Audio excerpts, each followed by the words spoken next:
We've come so far, thanks to the efforts of so many, but with winter ahead, we can't blow it now.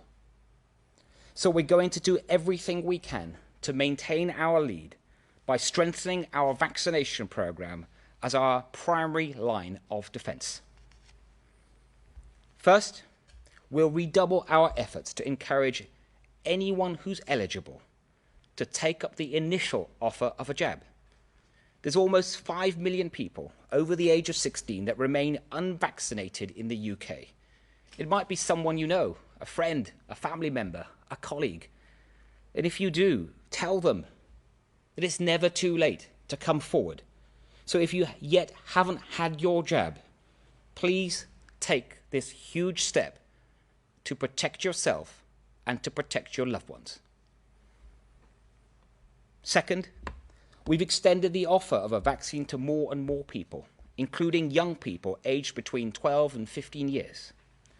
And we'll be making it easier for them to get protected by opening up our national booking service so they can get their jab at vaccination centres across the country as well as at school. Third, we've also started rolling out our booster program, which is vital to keeping us safe over the coming months. Because although our vaccines offer powerful protection, we now know that the protection that you get from a COVID vaccine reduces materially over time, especially in older people who are at the greatest risk.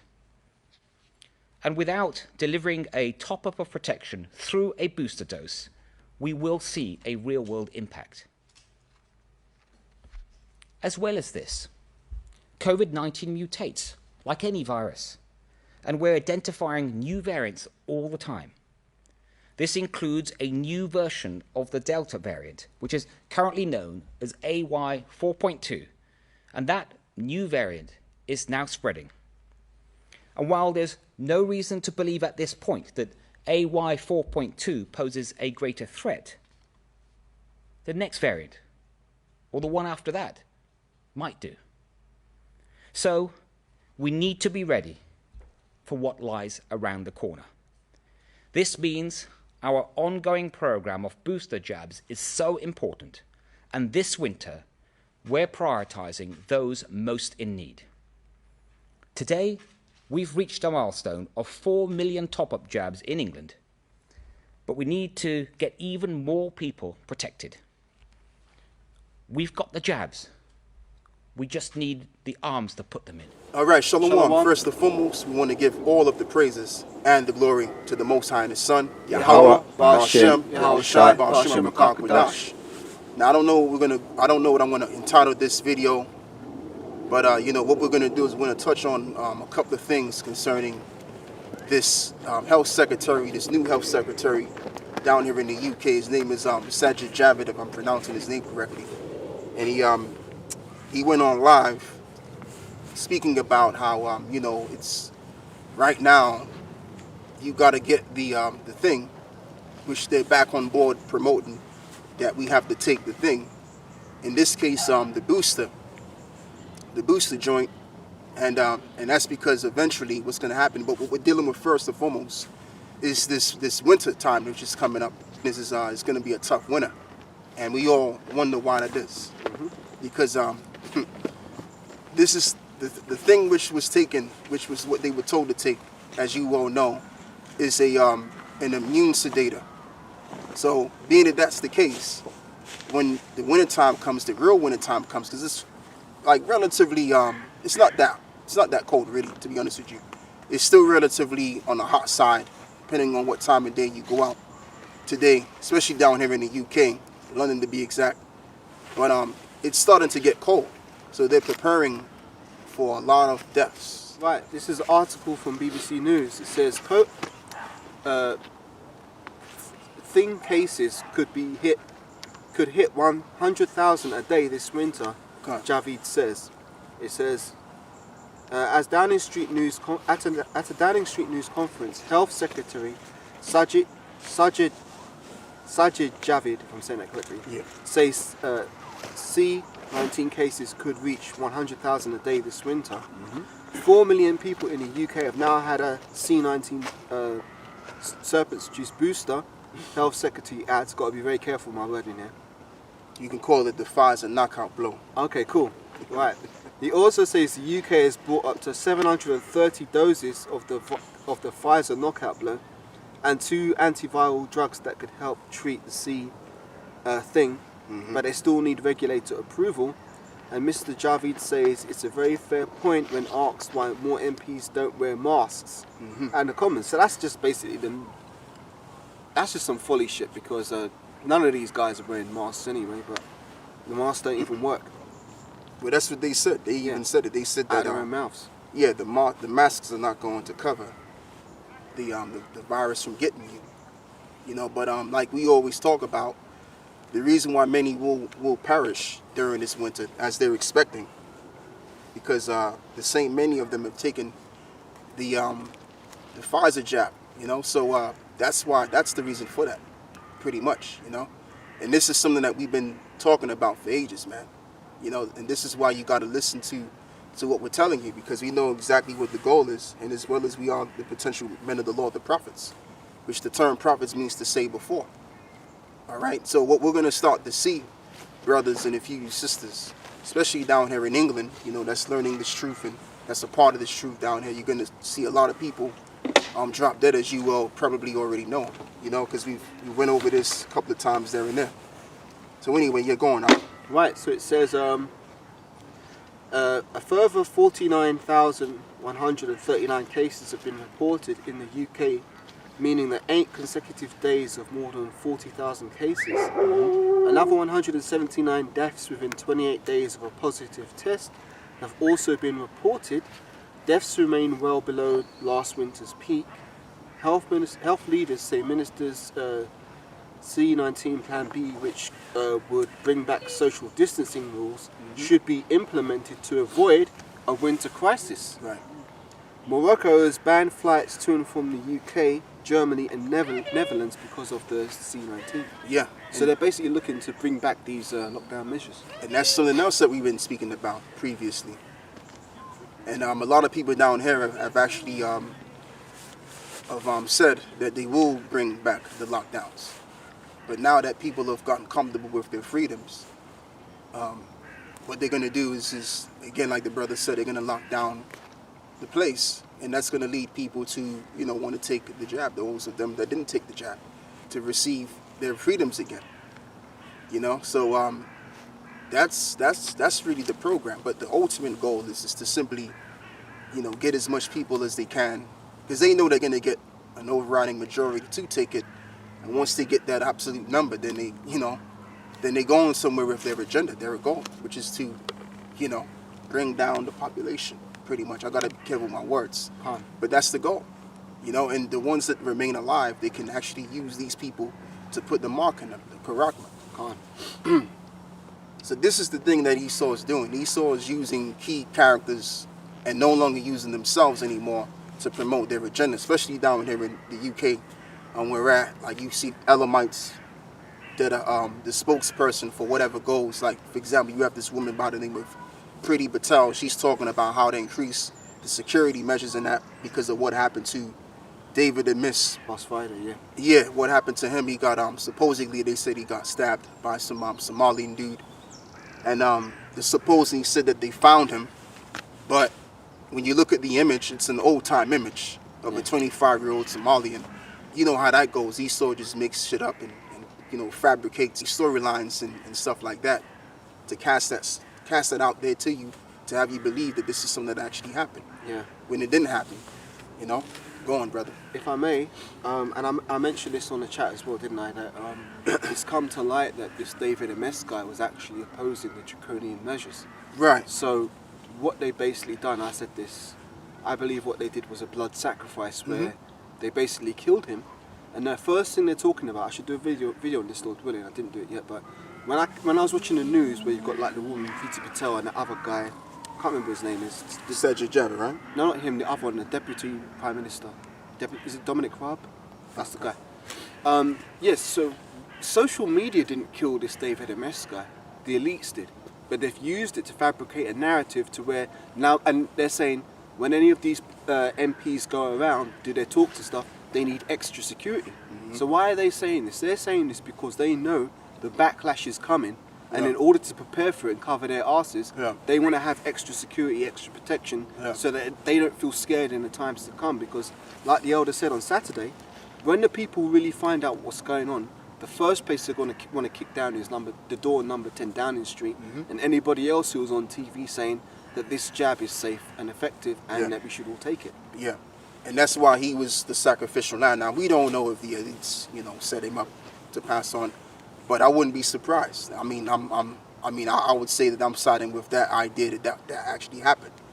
But his death is being used so that they can then heighten their security to protect their asses, because eventually, like I said and I'll say it again, a lot of people are going to drop dead due to this immune sedative thing that they've taken, and now that winter's coming, that's going to happen. So eventually, a lot of people that's taking this thing, family members that have not taken it, they're going to feel saddened that their loved one has passed on and all this other stuff. Yep. And people are going to come to a common ground, and they're going to realize, wait a minute, yeah, that happened to my such and such. And then what's going to happen, they're going to go down to 10 Downing Street, and it's just going to be right there and there, What's that, brother? Oh, the chariot right there. There's a chariot. I believe so. Looking directly at us. I think it is, now it's gone. Went into the clouds. Yeah, I think it could have been. Yeah. Could have been. All praises to the Most High. God. We all, more and more we're seeing stuff around here, when we come and we see these things.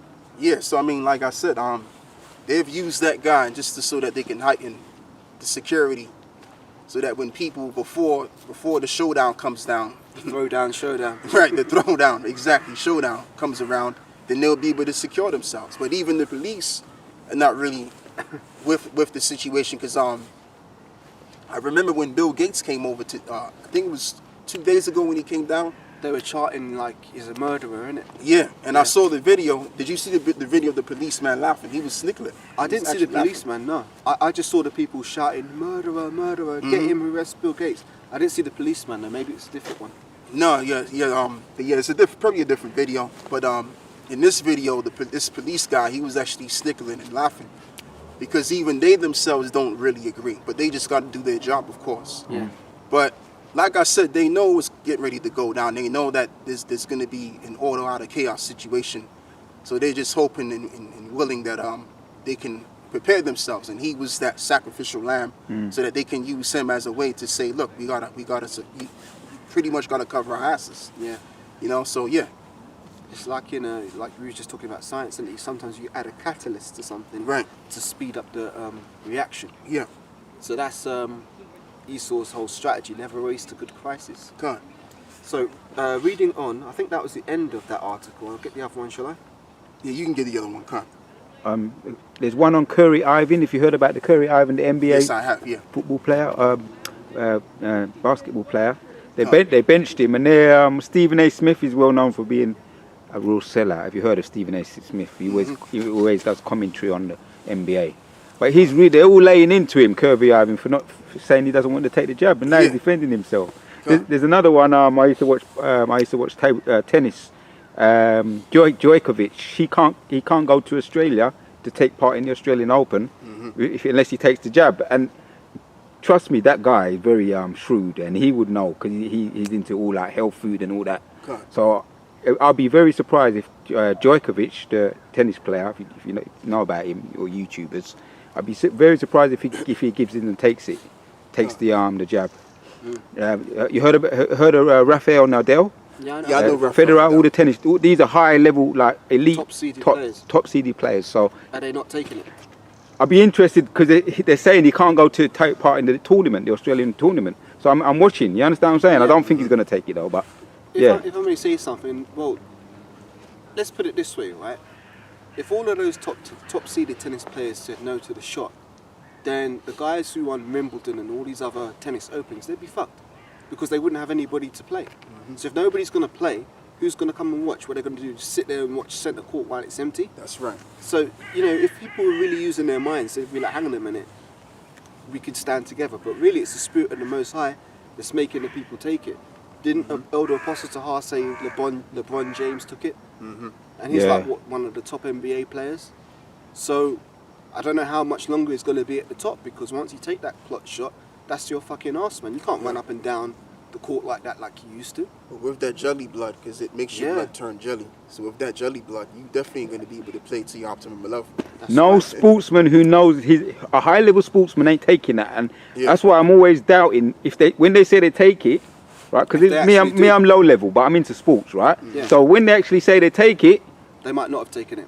you know what I mean? They're playing the game, man. Well, that's a good point, because there was a video some months ago of Mariah Carey sitting there claiming that she was taking a shot, and they were using one of those fake retractable needles. Yeah, that was ages ago. Yeah, but she's like a high up celebrity on the music side, so why would it be any different on the sports side? You know, Right. you just don't know. But anyway, on the next article it says, from the same guy again, Sajid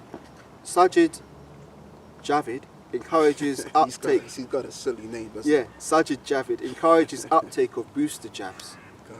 And just to touch on what the elder said, yeah, the blood clots, man. I saw one yesterday, and the doctors were saying like the veins and the arteries going up to the heart were so clotted that when they took the blood clot out, it was like the shape of a human hand, Wow. and that big as well. So your arteries are all getting all. And even all though I backed up. saw it, but it's still like, wow. Like, you know what I mean? Because I was like, kind of bugged me out a little bit when I saw Yeah. it. That was on the Stu Peters show yesterday. I saw that. Yeah, he's doing some good stuff, man. That Wow, guy. jelly. Get some good people on there to talk. Yeah. God. Right, so it says Health Secretary Sajid Javid has encouraged those eligible for a C19 booster to take the jab as part of a national mission to stop the return of social distancing restrictions ahead of Christmas. Now, what you've got to remember is Boris Johnson and them clowns, last year they denied people Christmas, man. Like they Right, said, you right. know, you're not allowed to visit your family members at Christmas, and a lot of people were bugging out over that shit. They were broken because Yeah.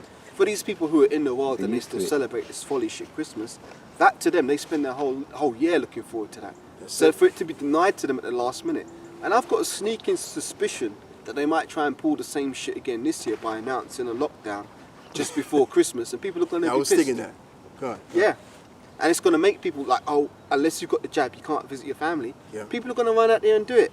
Yeah, Oh, just I to wanna visit their grandmother. Yeah, I want to visit my granny at Christmas. You know, she might not be here next year.